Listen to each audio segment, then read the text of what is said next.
What you see here isn't magic. It's simply air being used to transmit energy. Air is in plentiful supply everywhere. When air is compressed, it can be used to perform work.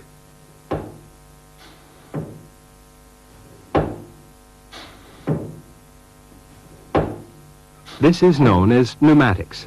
Here, air pushes on a device, moving it back and forth. It's controlled by a simple pneumatic control system. Pressing the button sends air to the cylinder. The control valve in the center of this circuit determines which side of the cylinder receives the air. The push-button valve at the bottom of the circuit sends signals to the control valve. Therefore, compressed air acts as both a working and control medium.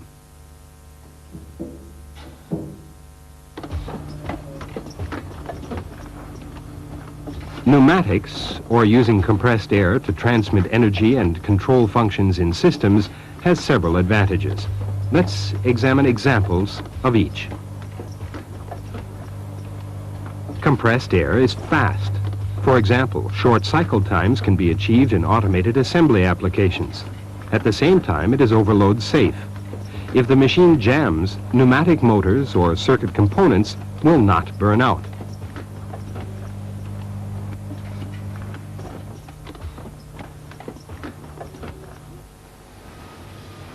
Another advantage is that compressed air is clean. This is very important in the textile and food industries, where sanitary conditions are of primary importance.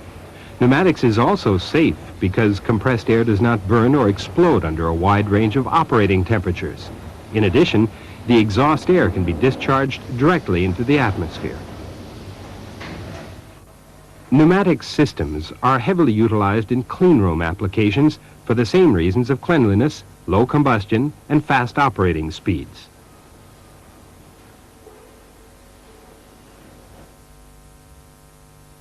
Compressed air can also be stored, ready to be used when required.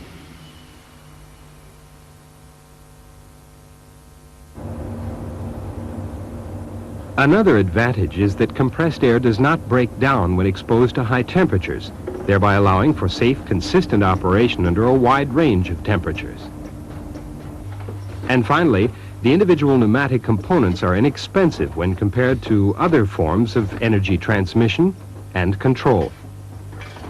Pneumatic control and actuation is an ideal energy for automation of industrial processes.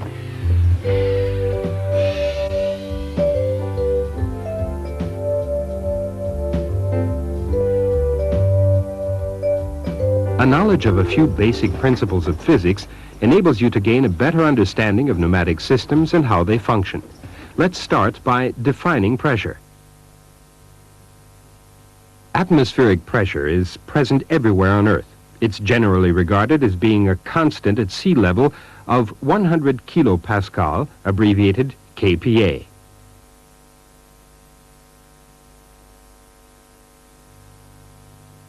All pressure measurements taken using atmospheric pressure as the 0 point are designated gauge pressure, or P sub G. Pressure gauges attached to pneumatic circuits usually indicate pressure as gauge pressure. From this point on, whenever P is used without a subscript, it is indicated in gauge pressure. Absolute zero pressure is 100 kilopascal below gauge pressure. Any pressure below gauge pressure is called vacuum, or P sub V. Therefore, absolute pressure is the sum of vacuum and gauge pressure. Like all gases, air has no particular shape. It assumes the shape of the container. When air is compressed, it's storing energy. When the compressed air is released from the container, it can be used to perform work such as moving an object. In summary, the mechanical energy of the piston pump moving in and out can be converted to compressed air. The energy can be stored in a container, in this case, the balloon. As needed, the energy can be converted back to mechanical energy, as demonstrated by the toy truck. Another example of the conversion of energy. In this case, the air pressure generated is applied directly to the cylinder. The force generated by the compressed air is then converted by the cylinder back to mechanical energy, lifting the load. Next, let's study the relationship between volume and pressure. The volume of this cylinder is 2 liters, and the pressure, as indicated on the gauge, is 100 kilopascal. This relationship can be described by the formula V times P equals a constant value. To test this, let's enter the two values into the formula. Multiplying these two numbers results in an answer of 200.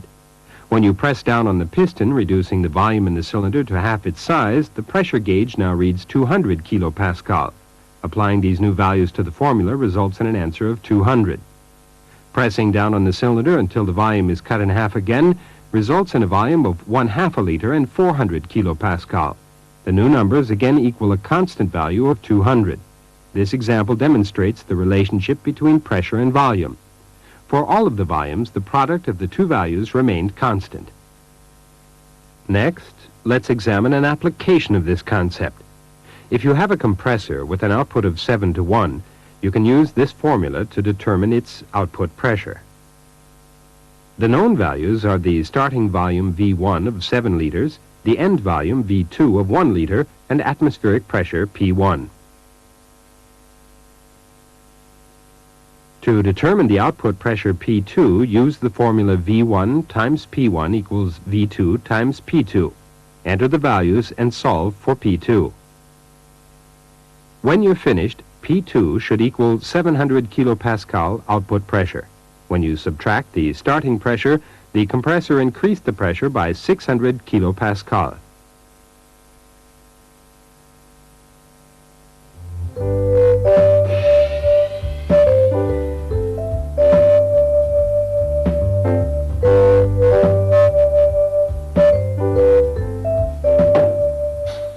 The compressed air used in pneumatic circuits must be clean and dry. Let's examine the devices used to produce compressed air. Compressed air can be produced using stationary or mobile compressors. Both types use various designs to compress the air into a smaller volume.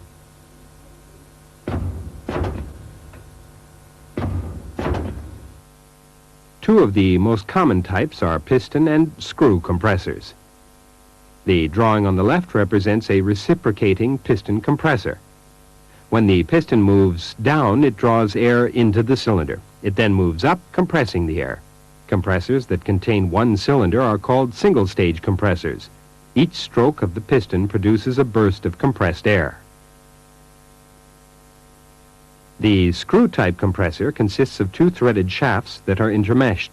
As they turn, they transport air from the intake side to the compression side.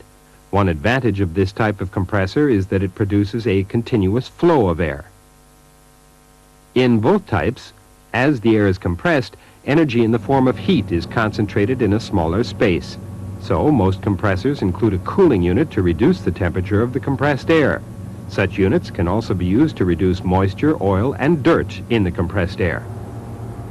The compressed and cooled air is then stored in a tank called a reservoir, which performs several functions.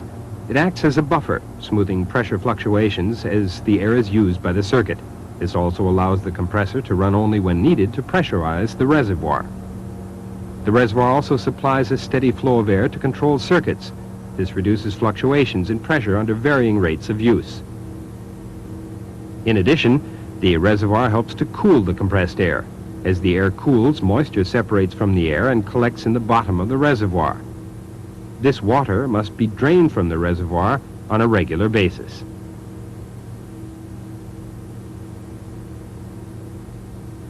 Not all of the moisture is removed in the reservoir, so in order to prevent corrosion of valves and other components, a dryer is often included in the system. When designing and installing a compressed air system, the distribution of the air has a major effect on system performance.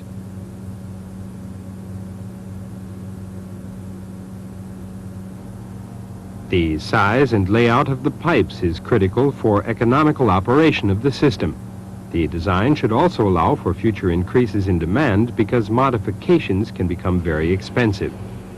Connections to the main piping should be done from above to prevent water from flowing into the machinery. The system should also include fixtures that allow water to be drained off.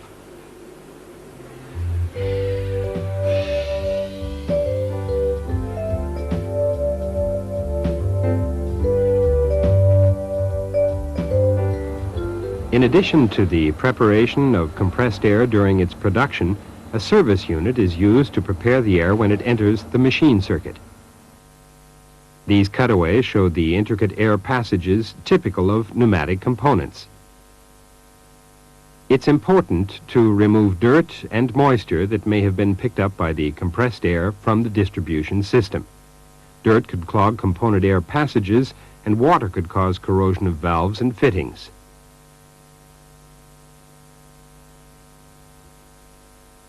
This is a cutaway of a typical service unit. It has four main features. Let's identify each one. It contains a filter element, condensate bowl with drain, pressure regulator, and lubricator. In addition to removing particles carried by the air, such as rust, the filter also removes moisture. The moisture is collected in a bowl attached to the regulator that should be emptied on a regular basis, then removed and cleaned. The filter element should also be replaced when it becomes coated with dirt, such as rust particles. Air pressure in the distribution system is normally higher than that in the machine circuits. The pressure regulator on the service unit controls the pressure entering the machine. Some pneumatic systems use components that require lubrication. The lubricator in the service unit, when filled with oil, adds an oil mist to the compressed air. But oil should not be used in applications requiring sanitary conditions.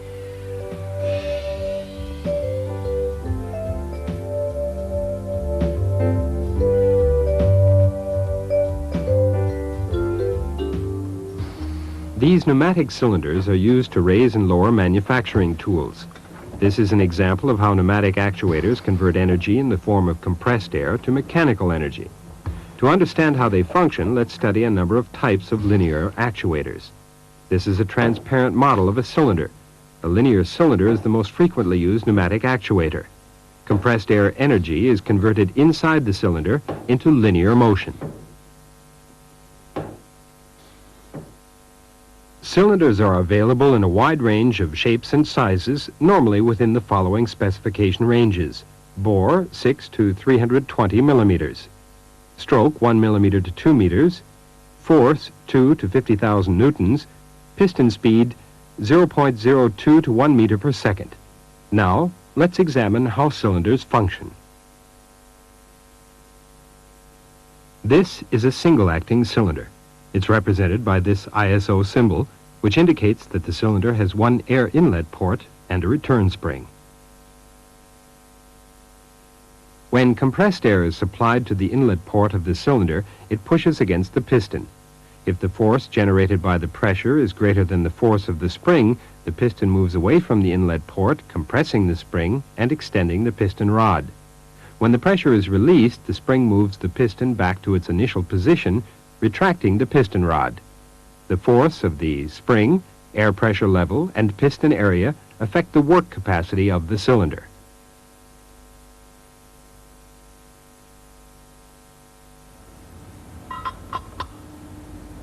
Single-acting cylinders perform work only in one direction, the extension of the cylinder.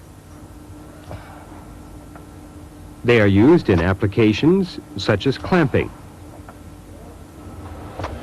or the ejection of workpieces.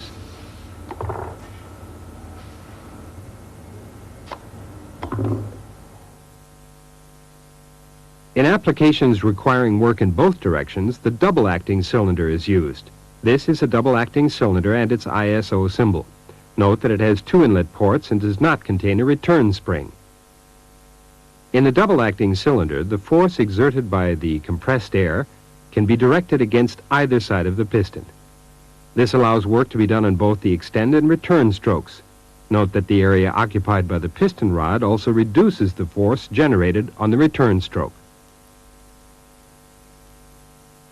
Due to the area occupied by the piston rod, less air is needed for the return stroke. When selecting a cylinder for a specific application, you must take various factors into account: stroke length,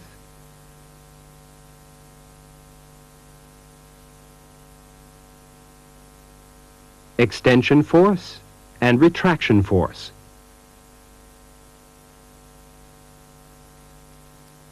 And finally, cycle speed. Next, let's examine the relationship between force and speed. In this example, with equal loads, both pistons extend at the same speed.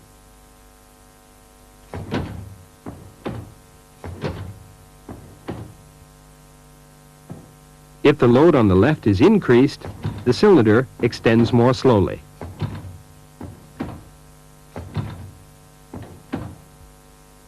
If yet more weight is added to the load, it slows even further. So, with equal pressure and cylinder size, increasing the load decreases the actuation speed. If a load is applied which equals 75% of the cylinder's capacity, the extension speed will equal 1/2 the speed when there is no load.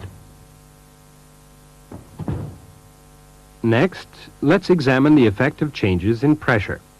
Here, a cylinder under load is extended using an operating pressure of 380 kilopascal. If the weight of the load is doubled, the cylinder will not extend until the pressure is increased to 600 kilopascal. This demonstrates that there is a direct relationship between operating pressure and load.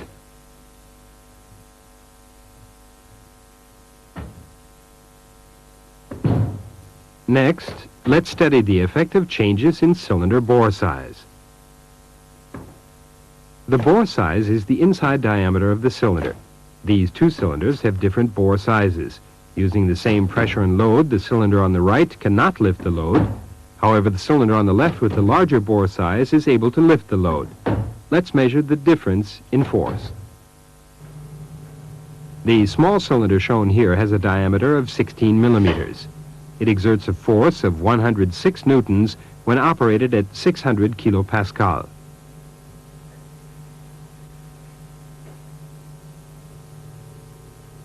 A cylinder with a diameter of 25 millimeters, using the same pressure, exerts a force of 262 newtons. When the same pressure is applied to a 32 millimeter cylinder, a force of 418 newtons is produced.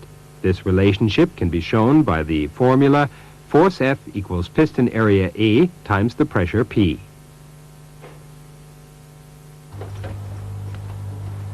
The diameter of the piston directly affects the force, speed, and air consumption of the cylinder. The most efficient design uses the smallest cylinder adequate for the application. In this machine, various size pistons are used based on the job to be done.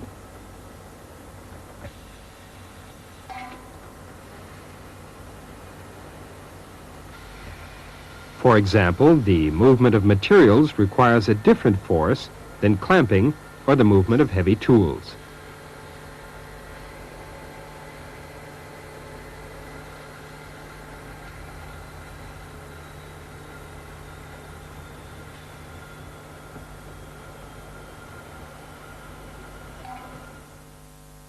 There are some applications where the full speed is not desirable at the end of the cylinder travel. These applications require a cylinder with adjustable end position cushioning.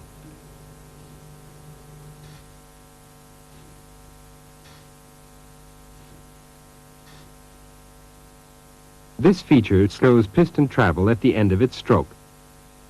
End position cushioning is accomplished by restricting the flow of exhaust air during the end of the stroke. This results in the air being compressed in the cylinder and opposing the movement of the piston.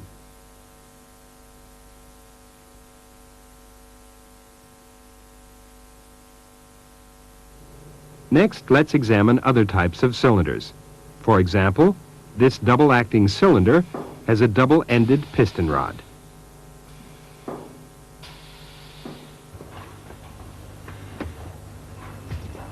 This design provides more precise linear movement due to the two bearing surfaces. When heavy tools are not mounted along the axis of the cylinder, their weight applies forces to the side of the cylinder that can be compensated for by double-ended piston rods. Another advantage of double-ended piston rods is that the ends not used for the application can be used for other functions, such as end position sensing.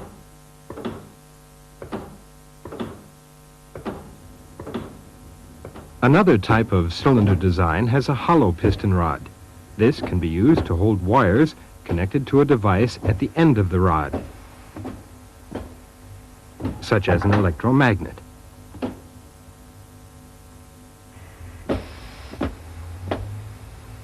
Or it can be used as a passage to carry vacuum or liquid such as oil. These cylinders have a fitting on the end of the rod for the connection of the tubing. This cylinder has no piston rod.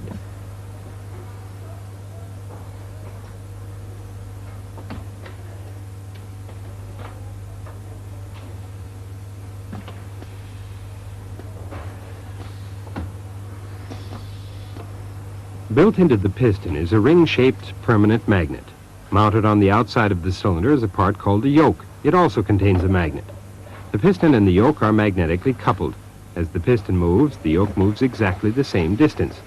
Rodless cylinders are ideal for long-stroke applications, effective up to 10 meters. Multi-positioning can also be achieved using cylinders, in this case with valves and multiple sensors. Another form of multi-positioning uses two double-acting cylinders joined together. If the cylinders are of different length, this design is capable of achieving 4 different positions.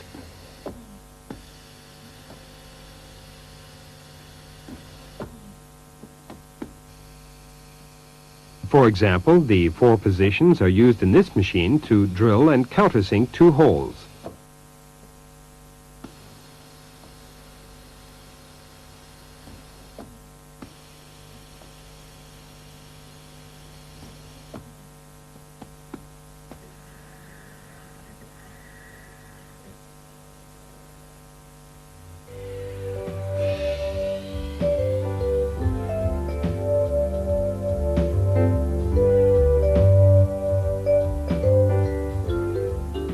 Cylinders convert pneumatic energy into mechanical energy. So far, you've seen how this produces linear motion. Here, the linear motion is converted into rotary motion through a gear train.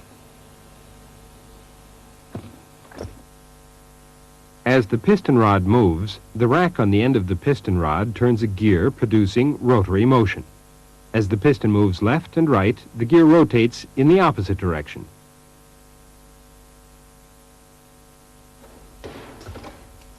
This machine uses a rotary cylinder to convert pneumatic energy into a powerful force for a stamping operation.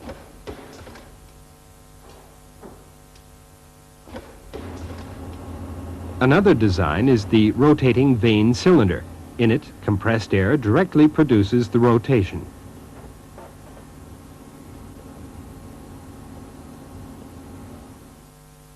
It functions in the same way as a double-acting cylinder in that it has fixed stops at both ends of the stroke and performs work in both directions. In this type of cylinder, the angle of rotation is adjustable. Rotary cylinders can be used in a number of applications. In this example, it's moving parts from a test station to a conveyor belt. Another use is for parts orientation. Here, a rotary vane cylinder is used to turn parts over for machining on the opposite side.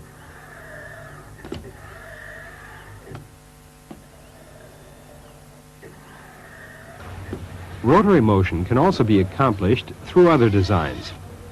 One design, the rotating vane motor, is capable of producing continuous rotation. This pneumatic screwdriver can reach speeds between 3,000 and 8,000 RPM.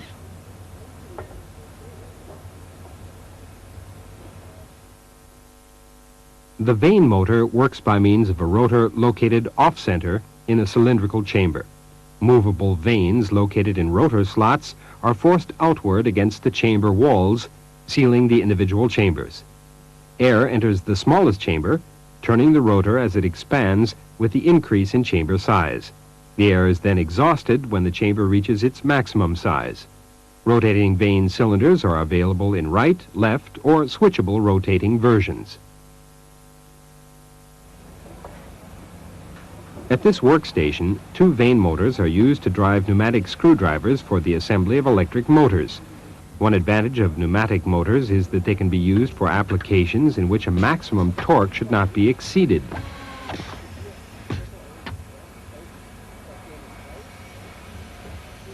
This is the symbol for a rotary actuator with a limited angle of rotation. A different symbol is used to represent rotary actuators with unlimited rotation called pneumatic motors. These are a good example of how symbols reflect component function rather than structure.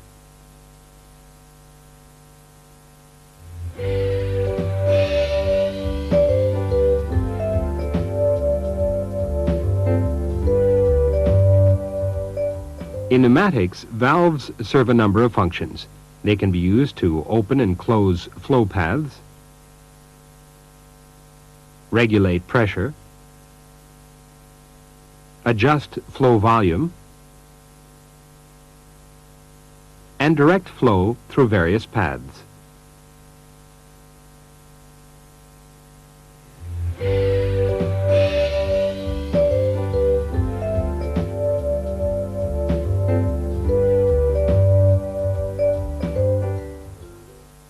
One type of valve is the directional control valve. It has three basic functions.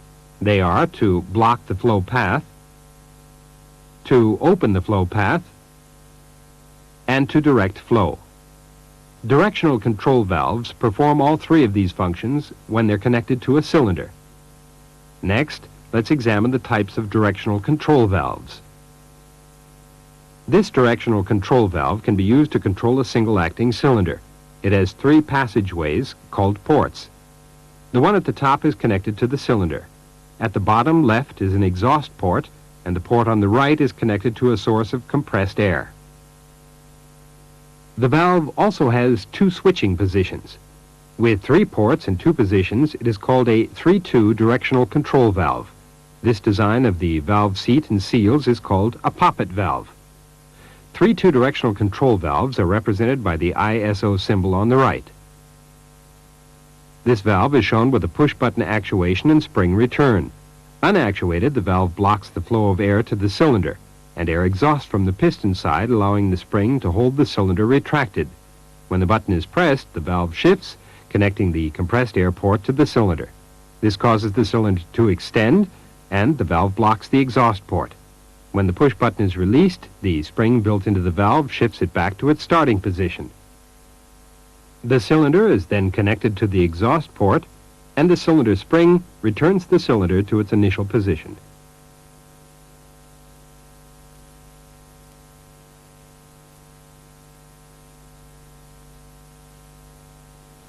In this industrial application of a manually actuated 3-2 directional control valve, the single-acting cylinder ejects finished parts from a clamping device when the button is pushed. Next, let's examine the 5-2 directional control valve. Like the 3-2 valve, the 5-2 valve has 2 positions, actuated and unactuated. However, this valve has 5 ports. It's represented by this ISO symbol. The 5-2 valve is used to control double-acting cylinders. Both parts at the top of the valve are connected to the cylinder. The center port on the bottom of the valve is connected to air. The 2 outside ports are exhaust ports. In its initial position, the valve directs air to the piston rod side of the cylinder, holding it in place. When the push button is pressed, the valve directs air into the piston side of the cylinder. At the same time, it exhausts air from the piston rod side. When the push button is released, the valve directs air into the piston rod side of the cylinder. At the same time, it exhausts air from the piston side. Double-acting cylinders are used in applications where work is done in both directions. For example, this clamping fixture uses compressed air to hold the plate in position. This is another type of valve, the 5-3 directional control valve. It has 3 possible positions: center, right actuated, and left actuated. Notice that there are 2 springs in the valve. These return the valve to the center position when the push button is released. The valve is represented by this ISO symbol. The 5-3 valve can be used to control the position of a rotary vane double-acting cylinder. The valve port connections are the same as the 5-2 valve. Both upper ports are connected to the cylinder. The lower ports are exhaust, air, and exhaust. In the valve's initial position, all ports are blocked. This holds the vane at its current location. Pressing the left push button sends air into the left side of the cylinder and exhausts the right side, rotating the vane. Pressing the right push button sends the air into the right side of the cylinder, rotating the vane in the opposite direction. When both push buttons are released, the springs in the valve return it to the center position and the cylinder is held in position at various rotation angles. This is a typical application of a 5-3 directional control valve. The operator can stop and hold the parts bin at any angle.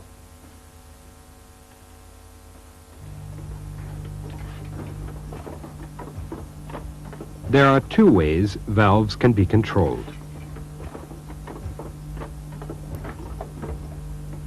Directional control valves can be directly actuated, as shown by this roller lever actuation,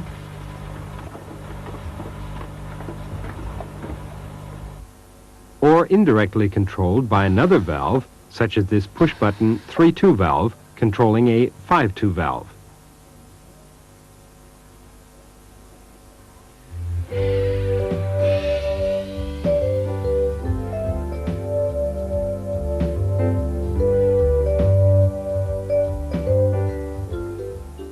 The AND valve enables the logical AND decision to be made pneumatically. Therefore, the piston extends only when both push buttons are pressed simultaneously. AND valves are also called two-pressure valves.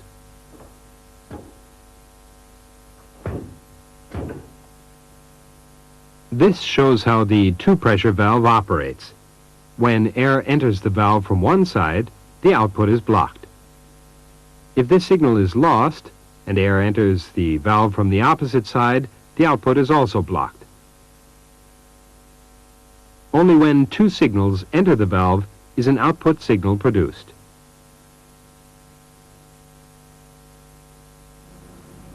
At this workstation, two parts are pressed into a housing. Two conditions must be met in order for the pressing operation to start. They are: a start signal must be present, and the machine must have completed the previous cycle. This is indicated by a limit switch located at the initial position of the cylinder. Often, machine circuits use multiple AND valves. To simplify circuit plumbing, you can use a valve block containing multiple valves. For example, this block contains 3 AND valves. Another type of logic valve is the OR valve. When one or more signals is received by this valve, it produces an output. OR valves are also called shuttle valves. As shown by this diagram, the OR valve has 2 input ports and 1 output. When a signal is received at either input port, the valve passes the signal to the output port.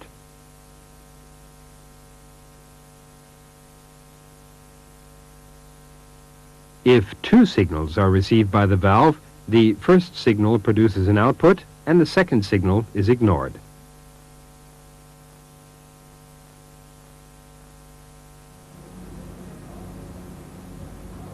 A shuttle valve is used on this machine so that it can be started from either of 2 locations.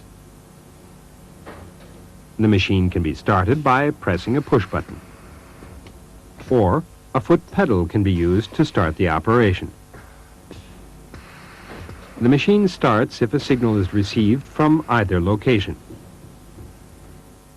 The 2 signals are connected together in this OR valve. Next, let's examine another type of valve, the quick exhaust valve. One way to increase actuator speed is to exhaust cylinders directly to atmosphere through the large opening in a quick exhaust valve.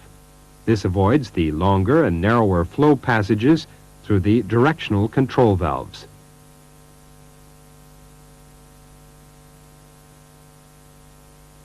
In this example, only the first cylinder has a quick exhaust valve. When started at the same time, the first cylinder extends faster. When installed on large cylinders, the quick exhaust valve has a more noticeable effect. Using quick exhaust valves in control circuits results in higher machine cycle times and greater productivity. In applications that use large cylinders, the advantages of the quick exhaust valve are obvious.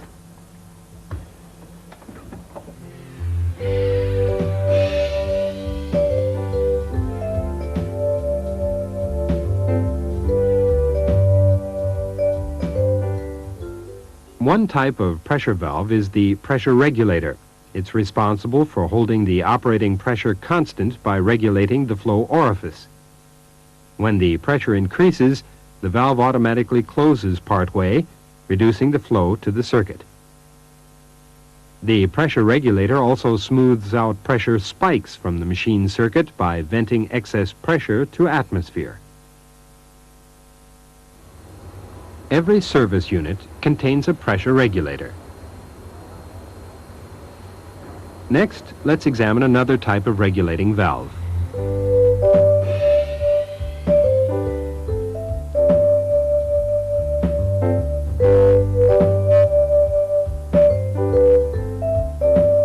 This is an adjustable flow control valve. Air passes through a restriction in the valve. When the size of the restriction in the valve is reduced by tightening the thumb screw, less air passes through the valve.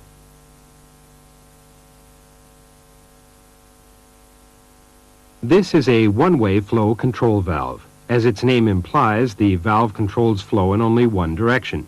It consists of an adjustable flow control and a check valve. The flow control restricts the flow of air in one direction. In the opposite direction, the check valve opens, allowing air to bypass the flow control.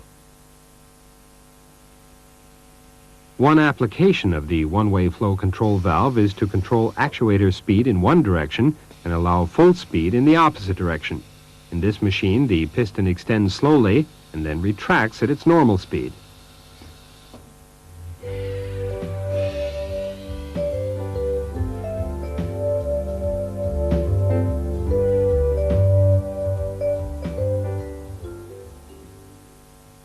One type of combination valve is a sequence valve. This valve switches when a predetermined pressure is reached.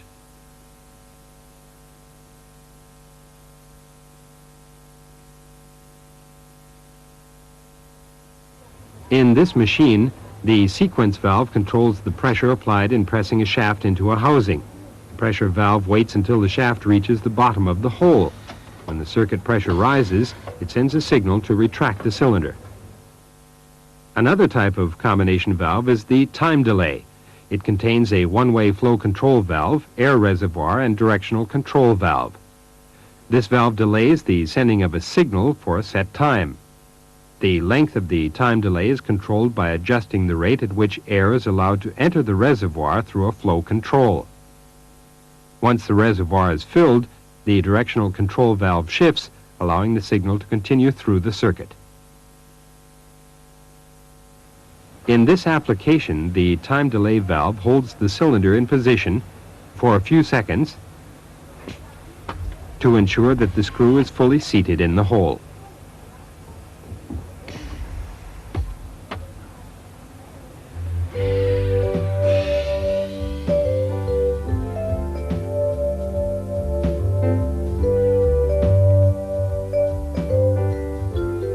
Earlier in this video, you learned about two types of valve actuation, direct and indirect.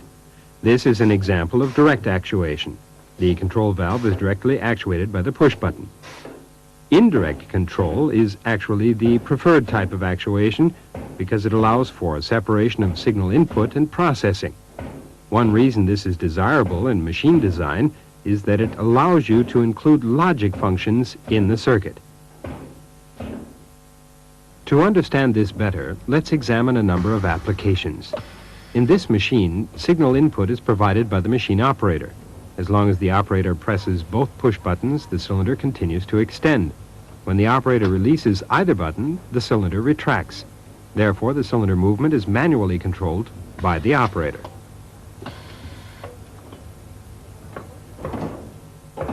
This circuit contains an example of automatic signal input.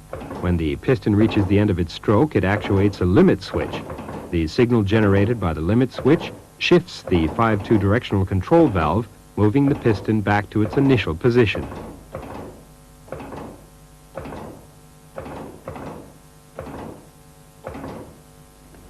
In most applications, the roller lever actuated valve is a sensor.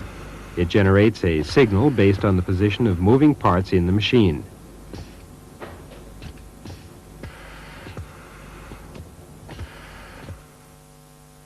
Here, a limit switch is used to create an automatic return circuit.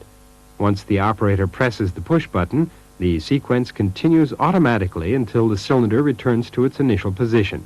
This is the result of the interaction between piston rod, sensors, and control valves.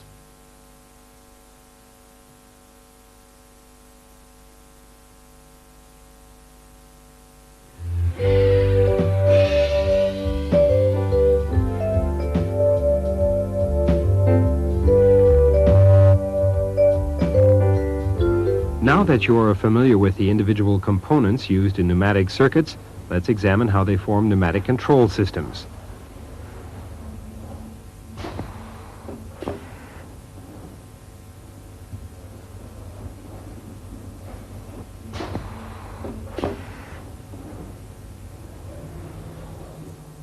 The first component is the service unit. It's the link between the air distribution system and the pneumatic control circuit. Remember, it controls the pressure supplied to the circuit, cleans the air, and can add oil to lubricate the circuit components. The next step is to select the components that will actually perform the work. For this example, let's use a double-acting cylinder. If you connect the service unit directly to the cylinder, it will extend. However, this does not allow you to retract the cylinder. You could move the air line to the opposite port on the cylinder, retracting the cylinder. Now, when you want to extend the cylinder, you have to move the air line again. This is not a safe or practical control method. Therefore, a directional control valve is used to connect the cylinder to the service unit. This is a simple control system that provides direct actuation. In most applications, it's rare for cylinders to be directly actuated. Normally, control and signaling are accomplished using discrete components. In this circuit, two push-button directional control valves send signals to a 5-2 directional control valve. When a push button is pressed, the cylinder is actuated.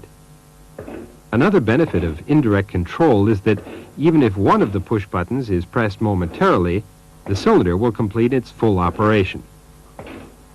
This is because the control element stores the signal. Another consideration is to incorporate safety features into the control system. For example, a second push-button valve was added to the extend side of this circuit. This design requires that the operator use both hands, pressing both push buttons at the same time to extend the cylinder.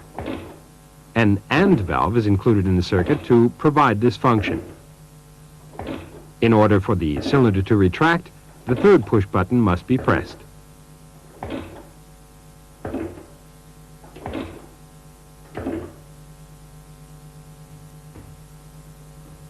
The structure of the pneumatic control system can be described in terms of the functions of the circuit components.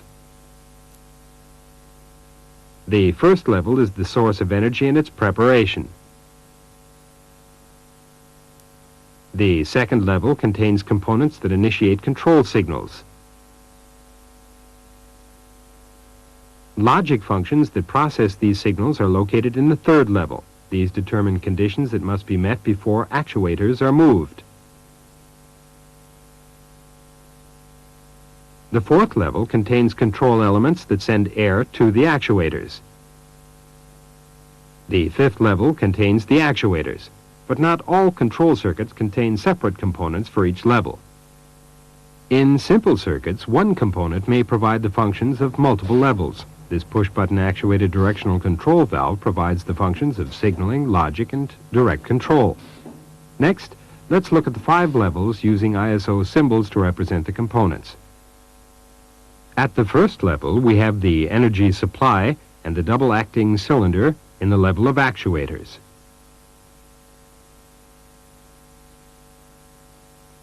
A 5-2 valve is used to actuate the cylinder. In this constellation, the manually operated valve acts as an input element, processing element, and final control element. We then used, in our example, two push buttons as signal elements to actuate the directional control valve. The 5-2 valve acts as processing element and final control element in this case. To enable the AND function to the circuit, a two-pressure valve is used as processing element. Let's look again at the 5 principal levels of a pneumatic circuit. Energy supply, signal elements, processing elements, control elements, actuators.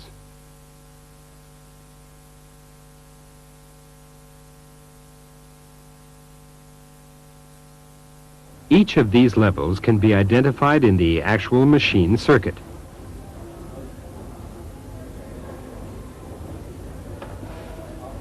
The service unit is the source of energy and its preparation.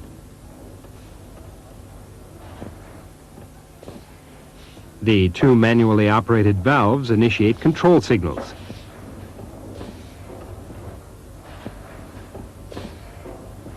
This AND valve provides a logic function.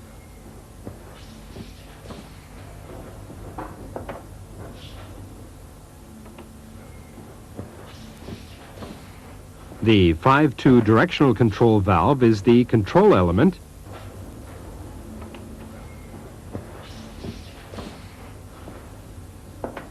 and the double-acting cylinder is the actuator.